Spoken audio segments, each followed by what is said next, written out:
आइए मित्रों, हमारे YouTube चैनल स्वाध्याय में आपका हार्दिक स्वागत अभिनंदन। आज हम आपके लिए लेकर आए हैं मेरा स्वप्न इस शीर्षक पर प्रेरणादायक ज्ञानवर्धक ज्ञान चर्चा। अगर आपने हमारे चैनल को सब्सक्राइब और वीडियो को लाइक नहीं किया है तो आपसे निवेदन है, कृपया चैनल को सब्सक्राइब और वीडियो को लाइक अवश्य करें। आज शरद पूर्णिमा है। निर्मल गगन स्थल में सुधाकर अपनी स्वच्छ चांदनी छिटकाते हुए खिलखिलाकर हंस रहे हैं। उनके चारों ओर अगणित तारागण उदय होकर शोभा बढ़ा रहे हैं, मानो किसी ने चारों ओर प्रकाशमय मोती बखेर दिए हैं। इधर पतित पावनी कली कलुष नाशिनी कालिंदी न्यारी ही छटा दिखा रही है। इनका निर्मल जल बड़े वेग से बह रहा है। त्रिविध वायु के संचार से उनके जल में अनेक प्रकार की तरंगें उठ रही है।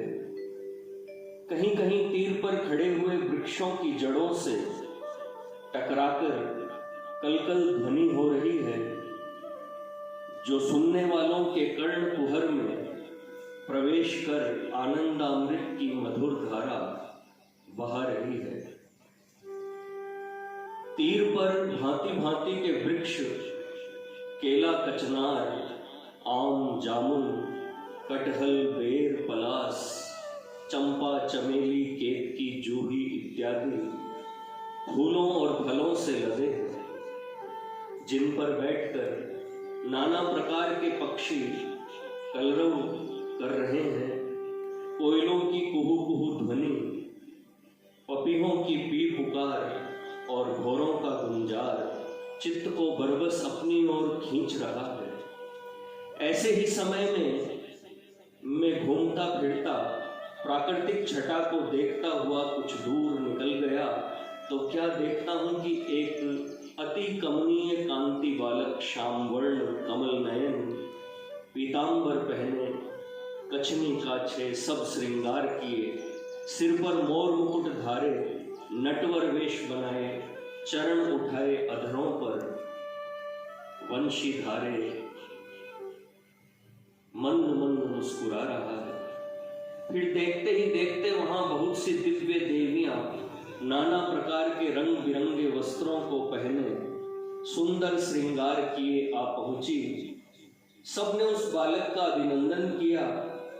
इसके बाद उस विचित्र बालक ने कुछ रूखे से होकर कहा कि रात के समय इस भूत प्रेत की बिरिया में भयावनी बाट से तुम लोग इस महावन में क्यों आए? ऐसा साहस करना स्त्रियों का धर्म नहीं।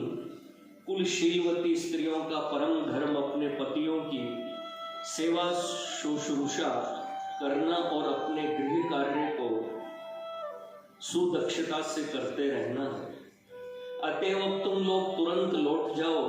इतना वचन उस बालक के मुंह से सुनते ही सब युवतियां मानो अपार शोक सागर में डूब गईं और घबराकर रो रो कर कहने लगी, अहो मोहन, तुम बड़े ही निष्ठुर हो। पहले तो तुमने वंशी बजाकर हमारा मन हरण कर लिया, अब कठोर वचनों से प्राण भी लिया चाहते हो। श्याम सुंदर मुस्कुराए और सबको साथ लेकर यमुना किनारे पहुंचे। वहां एक मंडलाकार चबूतरा बना था, जिसमें चारों ओर मोती जड़े हुए सपल्लव केले के खंभ लगाए हुए थे। उनमें बंधनवार और भांति भांति के फूलों की माला बांधी हुई थी। वहां जाकर सबने अनेक प्रकार के वाद्य यंत्रों में सुर मिलाकर नाचना गाना आरंभ किया। उस समय वे सब नाचने गाने में इतने तल्लीन हुए कि किसी को भी देह की सुधि न रही। अब तक तो मैं लुक छिपकर यह सब देख रहा था, पर अब मुझसे नहीं रहा गया। मैंने चाहा कि मैं भी उनके पास जाकर उनके संग नाचूं, पर जैसे ही मैंने दौड़कर जाना चाहा, वैसे ही मेरी माता ने आकर मुझे जगाया और आवाज दी कि क्या आज स्नान करने नहीं जाओगे? बस निद्रा भंग हो गई। देखा सूर्योदय होने में अब अधिक देर नहीं है। मेरा उल्लास मन में ही रह गया और मैं हाथ मलता रह गया। जब यह घटना याद आती है तो शरीर रोमांचित हो जाता है और नेत्रों से अश्रुधारा बहने लगती है। यह स्वप्न की सच्ची घटना है। मित्रों, यह थी मेरा स्वप्न इस शीर्षक पर प्रेरणादायक ज्ञानवर्धक ज्ञान चर्चा। अगर आपको हमारा चैनल पसंद आए तो इसे सब्सक्राइब और वीडियो को लाइक अवश्य करें। धन्यवाद।